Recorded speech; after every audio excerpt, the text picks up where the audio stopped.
Hey, what's going on, everybody? Give me 1 second to get started.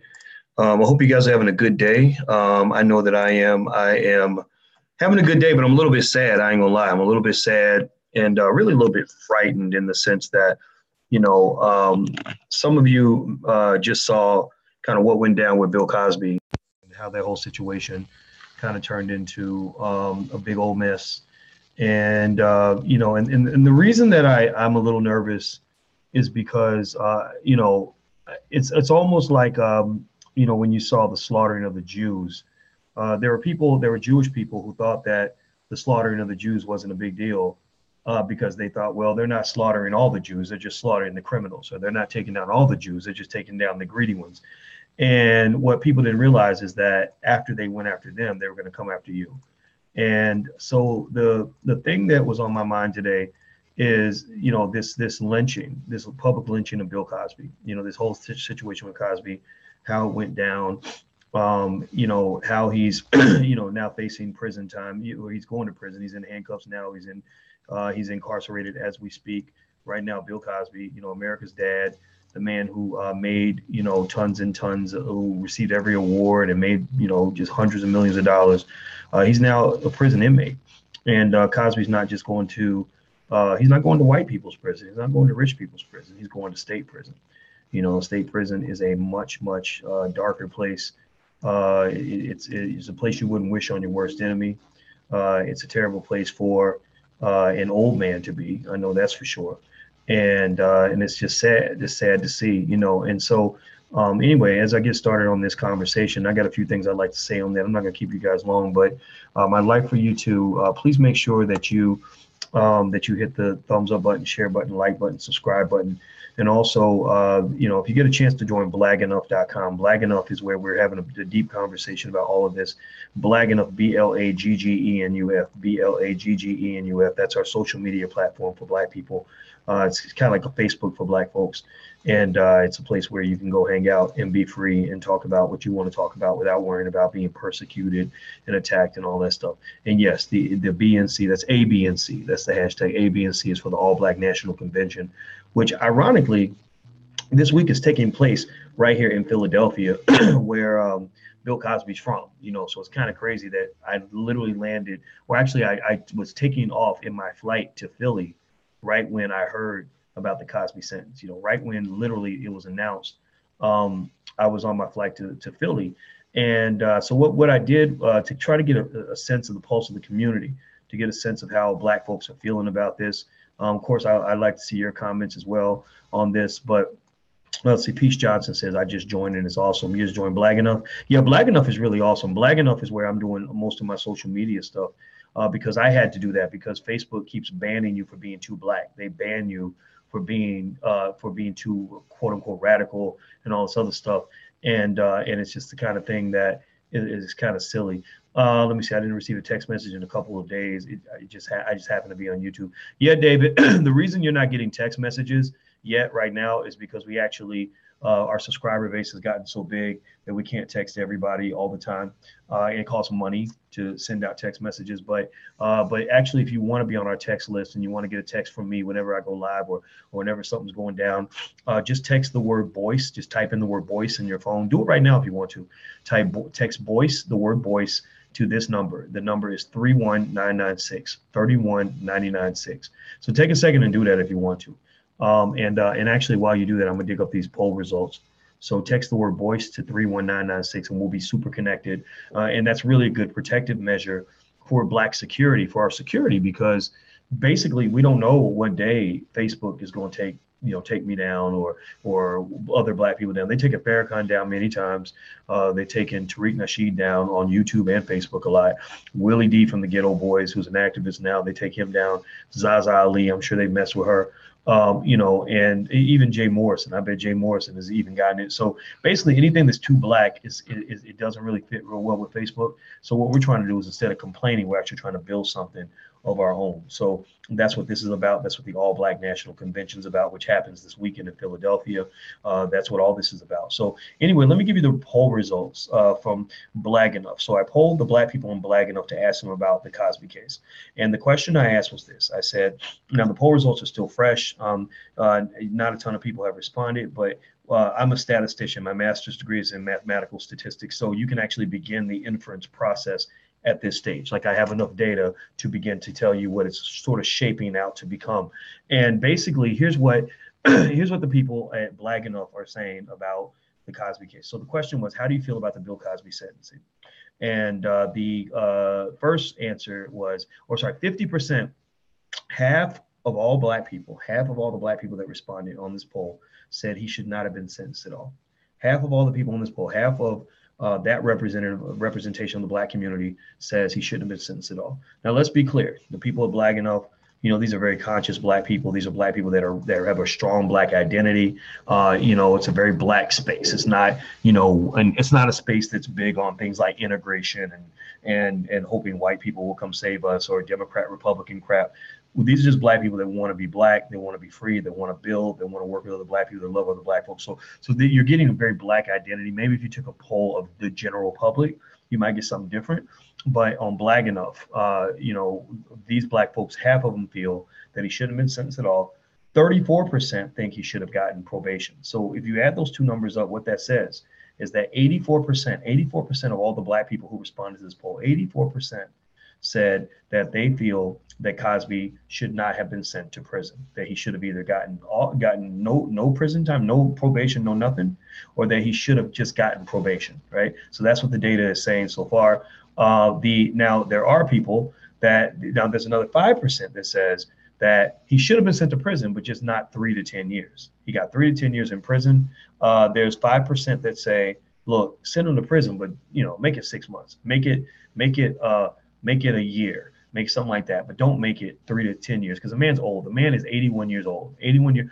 Can you imagine that, being 81 years old, facing 3 to 10 years in prison? That's a death sentence, for a lot of people. That's a death sentence. That's why I call it the Bill Cosby death sentence, because don't be surprised, especially if Cosby raises a stink while he's in prison. Because remember, his wife is out there fighting for him. God bless Camille Cosby. Camille Cosby is she's the original Claire Huxtable. She's the original Michelle Obama. She taught the Michelle Obamas and the Claire Huxtables how to be a lady, how to be a woman, how to be a strong woman, right? God bless anybody who gets an opportunity to be married to a woman that gracious, in public, and Bill probably did not deserve her. I think I do believe Bill was a serial cheater. I do believe Bill was doing things he shouldn't have done. He did things that didn't make any sense. You're 60 years old, 55 years old, whatever. 18-year-old women are coming to you, looking at you as a father figure. Maybe if you slip up once or twice and do a little something on the side or whatever, a lot of people can forgive you for that, especially if you're rich. Just being real. Like on Fly New Being Queen, they were debating this. They were talking about whether or not it's okay for a rich man to have a side chick. Now, that's a whole nother conversation. But there's a lot of women who say, you know what? I've talked to women who say, look, I give my husband a hall pass. He wants it all the time. I can't give him everything he wants, but he's a good man. He just has an overactive body part or two, right? Or, and some women are like, okay, I can look past that, even though I'm not saying I recommend it. I'm not saying it's a good thing. I'm just saying that I think that if it had come out that Bill Cosby slept with 5 women, over a 20-year period that he was not married to, it wouldn't even make the news. It wouldn't even be a headline. It wouldn't even be in nobody would talk about it. It wouldn't even make a tabloid, right? If it had been 20 women, I think it would have barely made a headline, right? The problem is it was like it's like dozens and dozens, maybe hundreds of women, women that were like a third his age, not even half. I'm talking about a third his age, and so I think that, I think that's the part where you feel like, man, he didn't really deserve whatever he had going on at home, because it's one thing if you and your spouse don't get along and you decide to do your thing, she's doing her thing, and everybody, because that's the thing they don't tell you about marriage. A lot of y'all young people out here, they don't tell you the other side of marriage. There's a lot of married people out here looking all happy, smiling, looking all like the perfect couple. You go behind the curtain, you pull the curtain back, shit, that marriage is a mess. They've totally let go of the idea of even sleeping in the same bed.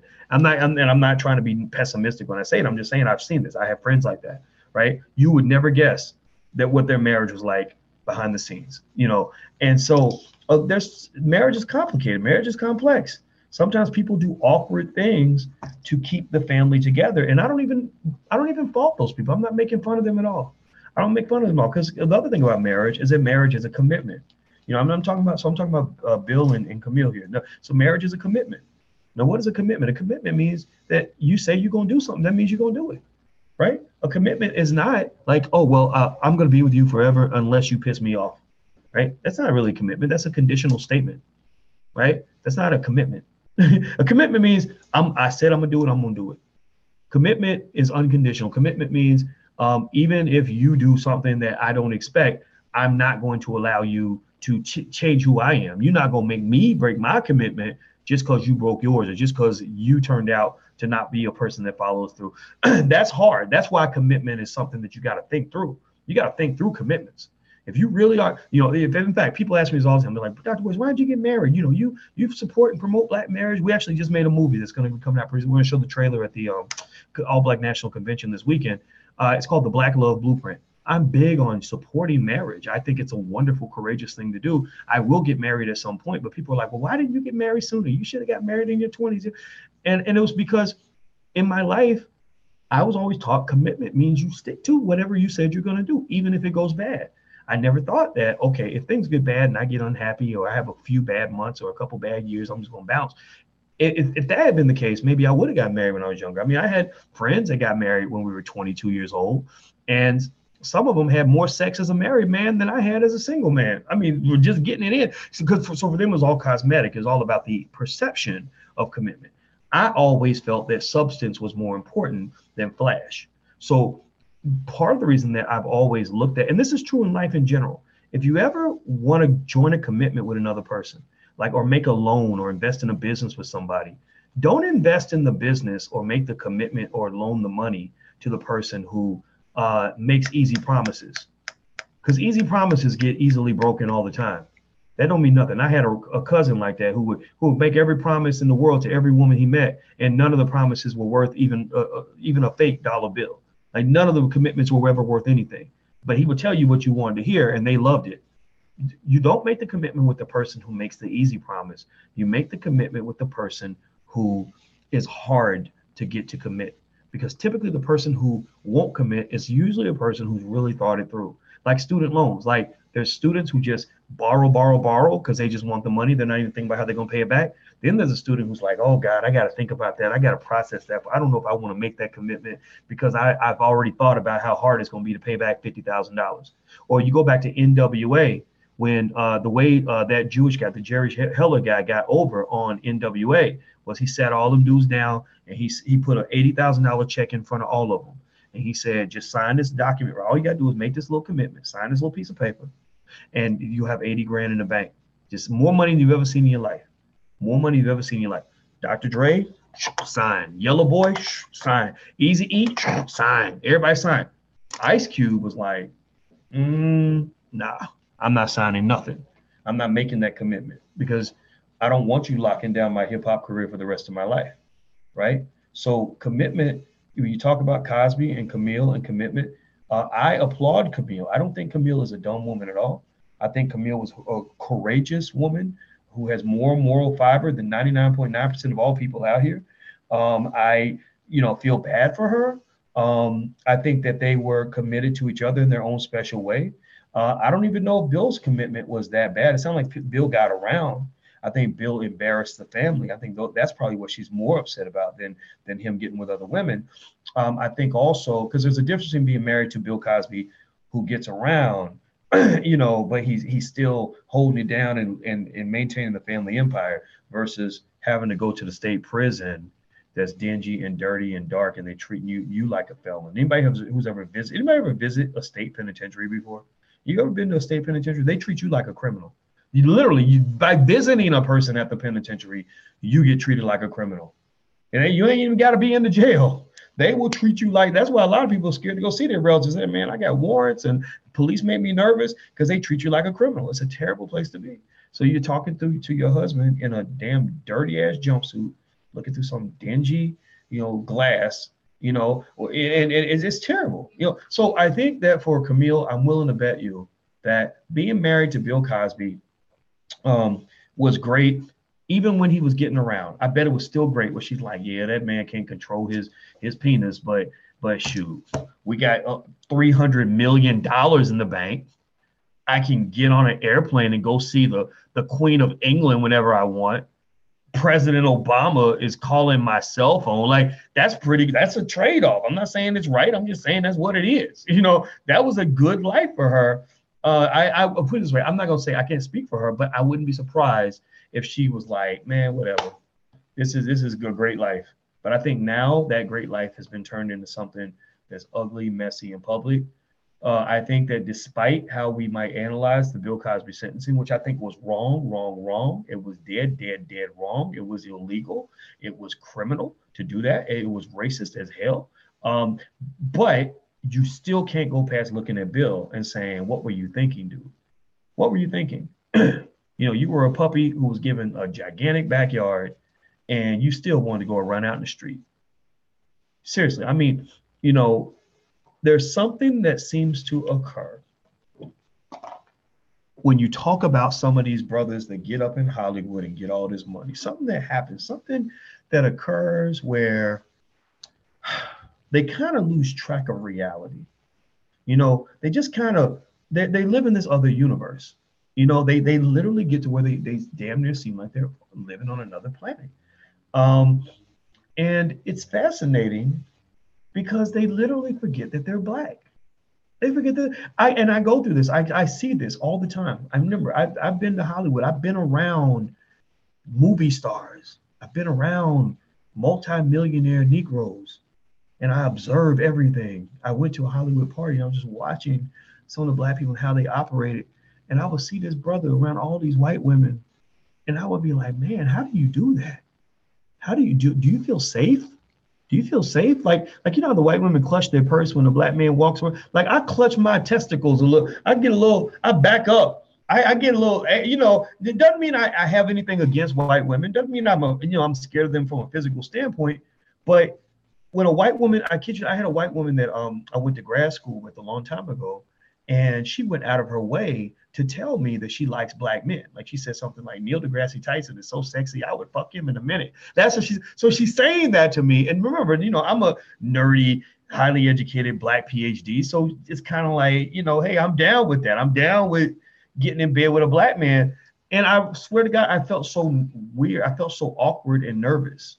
I did not know how to respond because I was like, number one, there's nothing about you that I'm attracted to. Everything that I like in a woman, you don't have. I like the curves, I like the booty, and y'all seen Dr. Alicia, y'all know she got it going on, right? So I like all of that, and most of the time Becky ain't got that unless it's artificially inseminated, artificial body parts. That doesn't impress me. Like, what are you, like a transformer with detachable body parts or something like that, or Lego or something like these artificial, like I'm gonna get some injected in my butt and get these plastic titties attached to my body, like does nothing for me. It does nothing for me, right? Black woman, beautiful, sexy, delicious, luscious, and made by God, like kissed by Mother Nature and God and sunshine, and you mix all that together with throw in a little honey, and you get the sexiest Black woman in the world, right? You get what Black women can bring to the table that nobody else can match, right? So really Becky never did. So it was easy for me to walk away from Becky because Becky was never anything I was interested in anyway. But then also there's also just the principle behind it. When I was a kid, my mother put me onto the struggles of being a Black woman. My mother just kind of said, and it's funny, my parents were not super blackety Black people. Like they actually watch Fox News and stuff. Like my parents are very interesting people. But my mother said, she said it's hard out here for a Black woman. It's really hard for us to find the right kind of man and everything else. And when I heard that, I became sensitive to, I became sensitive to what Black women go through.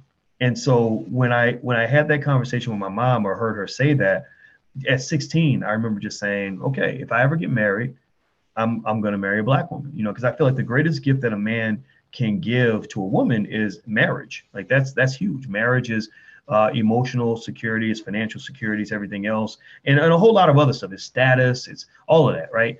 Your wife is kind of you're telling the world like your wife is kind of the number one person in your life. Like, she's not a girlfriend, she's not a side chick, she's not a companion. She's your queen, your partner, all this other stuff. So I always said, well, I don't know if I'm going to get married. I never would let anybody tell me what I had to do. I was never a person who said, like, oh yeah, I'm going to let the world force me to get married. No, you're not forcing me to do anything. But I always said, if I make that decision and when I make that decision, why not marry a black woman? Doesn't mean that there aren't some great white women out there, maybe some great Hispanic or Asian women out there. I don't know. But Hispanic men can marry Hispanic women. Asian men can marry Asian women. White men can marry white women. And as a black man, you pushing your empire, you sharing your wealth. Why not share that with a black person? Because then you're going to pass that into the black community. In fact, think about this. Tiger Woods, is going to be worth $1 billion by the time he dies, and he married one white woman, and then I think he's got another one. And so the first white woman, I think, got about $250 million off of him. The second one will probably get $500 million when he dies. And so you think about that, that's a massive wealth transfer out of the black community. Black people are losing big time because we've got our billionaires, our multimillionaires giving away hundreds of millions of dollars to white people. White people don't need your money. They don't want your money. They don't care about your money. So ultimately, I think that, that the whole thing about brothers and in Hollywood and kind of getting on this other weird wavelength is very strange. I think it's also very strange that a lot of the leading black sex symbols that you know about in Hollywood are with white people, Michael B. Jordan, people like that.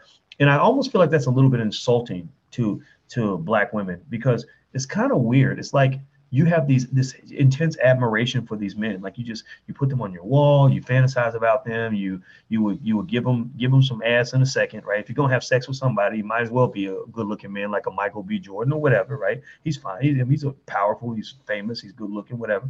But they don't. But when it comes time for them to pick their queen, when it comes time for them to pick the person who gets the big piece of chicken in their life, the person who gets the power, the benefits from the power that they've accumulated, they look right past you. They look right past you. And I think that as black men, we should just be ashamed of that. I just really do. I think that, with Cosby, I bet if you were to add up all the money he's given to white women in his life, it's probably well over $100 million at least. He's probably donated well over $100 million to white supremacy. I'm not saying that Cosby was a good guy, and the drug culture was kind of crazy, and I'm not gonna say he's not a sick guy. He might be really sick, but I'm just kind of like, man, like, I mean, I don't know. I just wonder, like, if he could have had. I mean, I wonder if there were black women out there that would have been happy to be his side chick. Why not give them the job?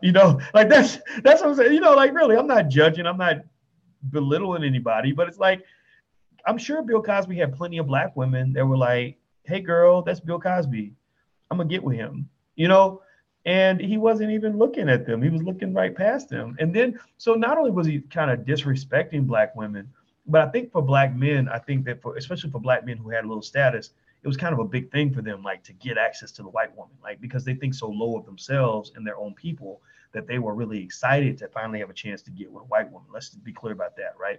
So maybe for Cosby, that was kind of, his MO as well. Like, he's excited because, now he can get this thing that he's never had before. And I think that for men in that generation, that's kind of the mentality. Because you remember Quincy Jones and people like that, like a lot of them, they just love Becky. Like, they love the shit out of Becky, And so, anyway, going back to Cosby's thing, here's the thing. Okay, so by the way, before I move on, make sure you hit the share button or the thumbs up button. If you're on YouTube, please hit the thumbs up button and support the video, support the channel. Also, don't forget this weekend, the All Black National Convention is happening in Bill Cosby's hometown, Philadelphia. It's going to be this weekend. You can learn more at allblacknationalconvention.com. That's allblacknationalconvention.com. So Cosby is now facing a death sentence. He was sentenced to 3 to 10 years to prison, and he is 81 years old, which means that there's a good chance he may die in prison. It is what it is. I mean, ain't nothing you can do about it. I will say this, that, it's really awkward to even talk about Cosby in a way that would lead people to think that I am defending him, even though the word defense doesn't mean you like the person or you think that they're innocent. Defending, everybody deserves a defense, actually, according to the law, right? Even criminals who were caught on videotape, get a defense attorney, right? So defending a person doesn't mean you like them or that you think that they're innocent or that you agree with what they might have done. Defending them just means you believe that they have a right to fairness, right? They just fairness, just justice, like everybody else. Everybody gets justice, no matter who you are, right? So when you think about Cosby, as a person, I was never a fan of Cosby. I never, I knew a lot about him behind the scenes too. I knew people that, I would, just kind of when you kind of get in this space where you meet entertainers and politicians and all that, you hear stuff about people. And I remember kind of getting a bad impression of Cosby, that he was kind of arrogant, kind of disrespectful, stuff like that. And I didn't like that at all. I also thought that he was a little self-righteous toward the Black community, in terms of some of his speeches. I thought what he was doing made sense. I liked what he was trying to do, but I didn't like the way he did it. And I think that he got a kind of a God complex. I really think that he felt like he was just truly just like the Messiah, just better than everyone, and could just tell everyone what to do and tell everybody why they're wrong.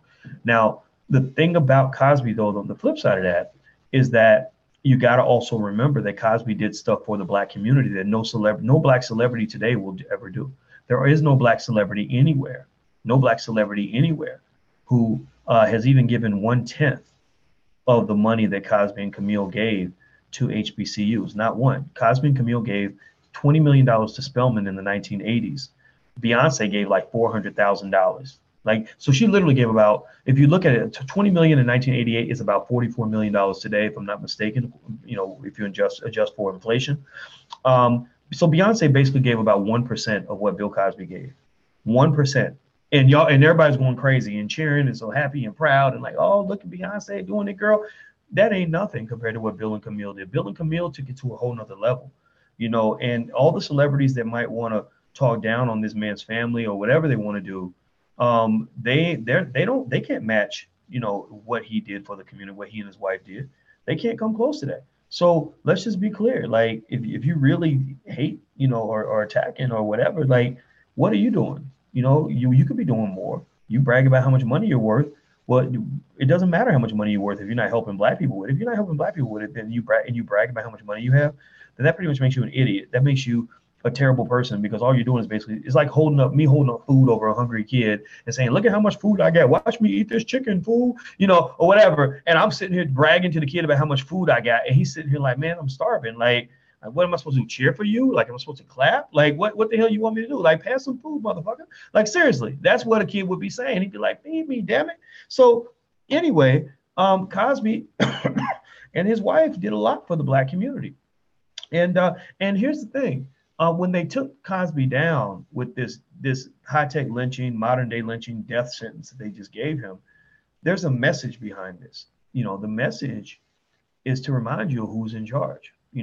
During slavery, when they wanted to get the slaves straight, when they wanted the slaves to be reminded of who had the power, what they would do is they would find the biggest, strongest slave, the one that was the biggest threat to massa, the one that they thought, was leading the other slaves.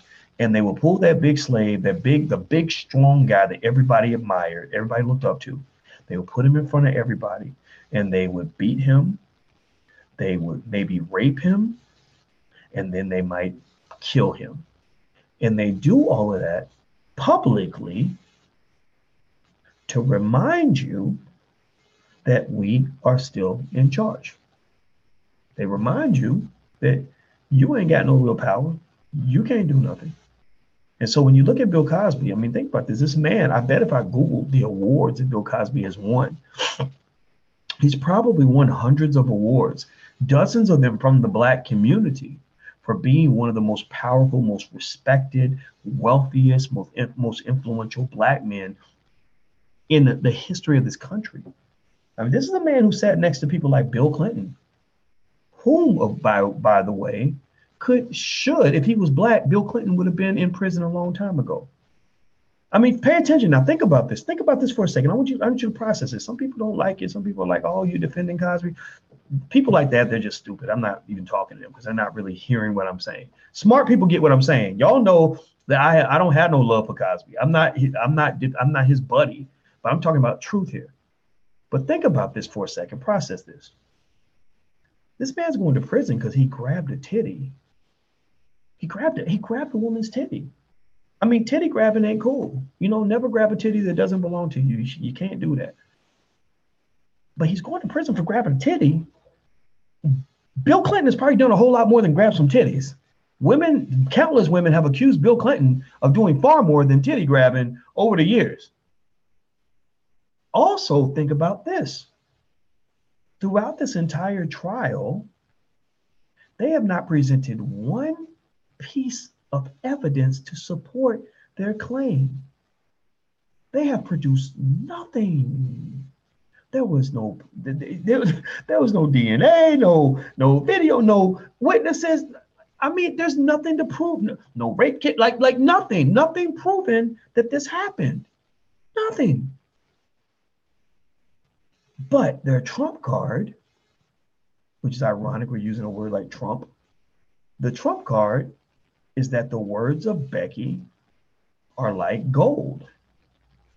It's like a MasterCard or something, you know, like literally like AAA credit. Becky can walk up in the courtroom, and this is what you need to warn your sons about. If you got a son, a brother, or uncle, or cousin, or if you are a black man yourself, you need to warn everybody, every black man you know, that Becky's words will overcome any amount of proof or evidence of your innocence. Becky's words will overcome anything that ever comes out of your mouth. That when you and Becky go into that room and shut the door and turn the lights out, and nobody on earth sees what happens in that room except you, Becky, and Jesus, that when she comes out, her word is going to Donald Trump your words. That what Becky says happened in that room is going to trump and overwhelm anything that comes out of your black ass mouth.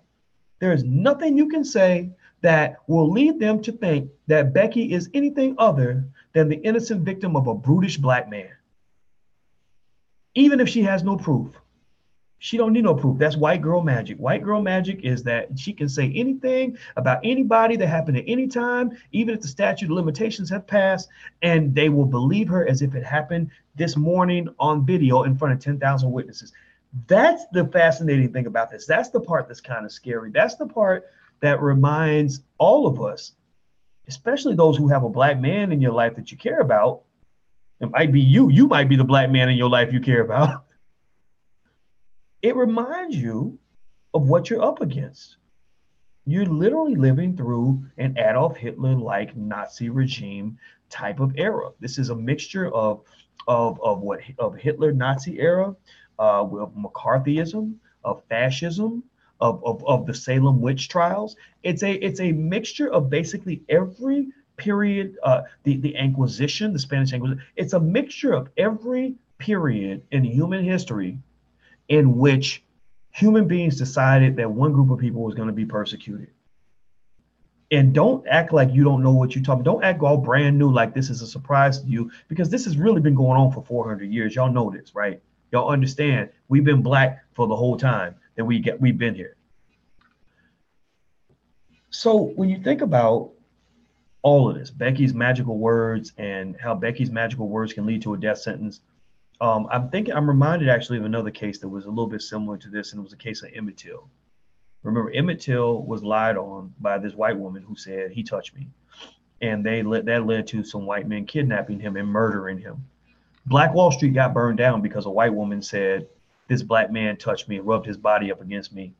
The media ran with it, the police ran with it, white men ran with it, and they ran across town with guns and bombs, and they murdered black people, burned down their houses, took all their shit, destroyed their whole community because a white woman said, because Becky in her magical words basically said, this black man did something to me.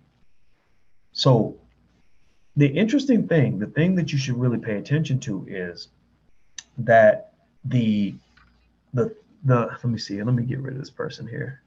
Okay, this person is okay. The interesting thing about this that I think you got to really process is you have to ask yourself, why is it that they were willing to send Bill Cosby to prison even though he's old? They violated the law. They didn't need any evidence. They broke every promise that they made. They promised that certain statements would be sealed. They broke that promise. They promised certain things wouldn't be prosecuted. They broke that promise. They literally bent every single rule imaginable to convict him and didn't care about his age. But not one single time have they ever gone and tried to convict the woman, the eight who's now also about Bill Cosby's age, maybe slightly older. They've never gone back to try to convict her for getting Emmett Till murdered. Think about this. They never ever talk about that. They never talked about trying to go get her, but they went after Bill Cosby. So, this justice system, there's no reason to have any faith in it. None. Every promise they make, they can break it. If they ever promise you that, oh yeah, you're going to be protected, you're under witness protection, that could be a lie. If they ever tell you, oh yeah, we'll give you immunity, that could be a lie. If they ever tell you, oh no, we're going to seal it, no one else will ever see this, that could be a lie. Like the thing about this case that's really fascinating is that there is really no credibility that the system has. Because here's the thing, Bill Cosby should not have been released because he's innocent. Bill Cosby should be released because he's not been proven guilty. Those are two different things. Being innocent is not the same as being not guilty. In our judicial system, you have this thing called reasonable doubt. Reasonable doubt isn't just the title of a Jay-Z album. Reasonable doubt is the standard that they're supposed to pursue, where they've actually stated many times that they'd rather let a guilty man go free than to send an innocent man to prison. In fact, I think they said they'd rather let 1,000 guilty men go free than to send one innocent man to prison. That's the statement that some famous judge said or something. I forgot. I got to go look it up. That's the way it was designed according to the Constitution. So reasonable doubt means that if there is any reasonable person that could have any doubt that there's not enough evidence to convict this person or to send this person to prison, then they should let them go. They're supposed to let them go. They're supposed to be not guilty. So O.J. Simpson is a perfect example. O.J. Simpson was not innocent. I didn't believe O.J. was innocent. But I firmly believe O.J. was not guilty because they had not proven beyond a reasonable doubt that he killed Nicole Brown Simpson. But that case was also muddled because everybody wants to believe that Becky is this wonderful little angel who never hurt a fly. And they painted her to be this beautiful angelic figure when really she was a crazy crackhead. I mean, you think about it, what kind of ridiculous, stupid person would want to be hanging around O.J. Simpson anyway, right? So, but they didn't do that. They paint her to be this angelic figure. That's what they do. That's how the media operates. So in the Bill Cosby situation, anybody who tells you, and I want you to keep this in mind, anybody who goes around saying, oh yeah, Dr. Boyce was saying Bill Cosby's innocent and that he's defending and supporting Bill Cosby, make sure you correct them. Make sure you say that, no, Dr. Boyce actually doesn't like Cosby. And also Dr. Boyce thinks Cosby is probably guilty of some of the stuff he's been accused of. But what Dr. Boyce is saying is that he's not guilty based on the standard of justice that is supposed to exist in the criminal justice system that does not exist for the black man. The black man does not have access to justice in America, nor has he ever had access to justice in America. This ain't nothing new. Cosby just got the Paul Mooney wake up call. Y'all know what I'm talking about. I'm trying not to cuss, so I'm not going to say it, but y'all know the Paul Mooney wake up call. He got the wake up call like, oh, you thought that having $100 million in the bank means you're not black anymore. Okay. Because there's a whole lot of white guys out here doing far worse than anything Cosby ever did. And the other crazy thing about it, like people say, well, what about all the allegations? Is that many allegations? And it must mean, yeah, it probably does mean something. But the problem is that they let anybody come off the street and make an allegation who was looking to get paid. Janice Dickerson, they caught her lying. They found out she was one of. You think she's the only one in there lying? I mean, think about it. A lot of these women were drug addicts. A lot of them say, "Oh, he drugged me. He gave me Quaaludes against my will."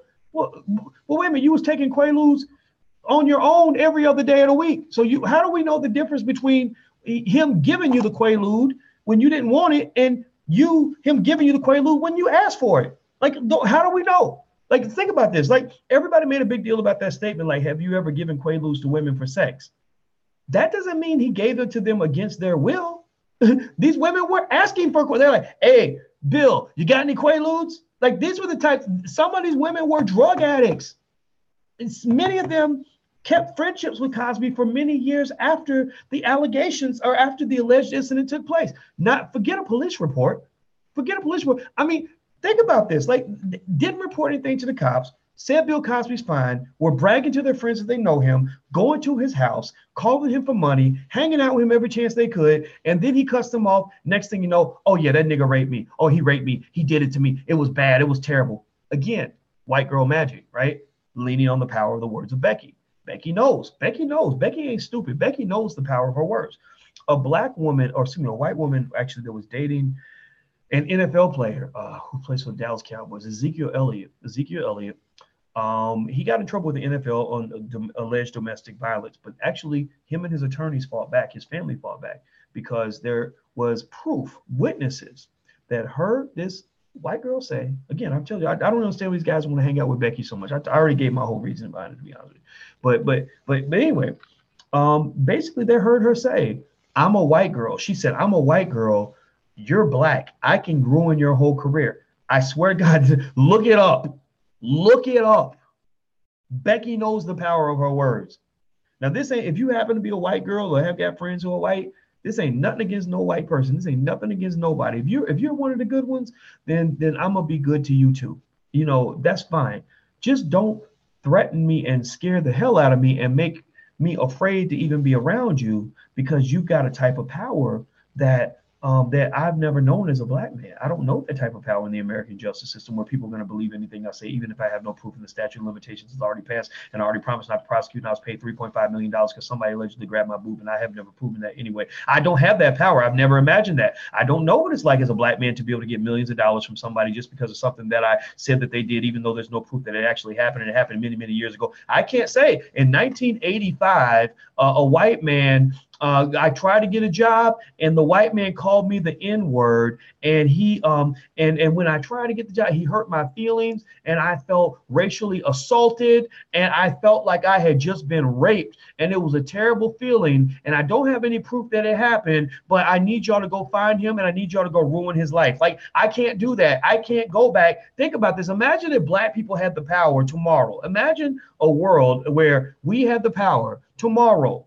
where every black person who's ever had anything racist happen to them could go to the feds and say,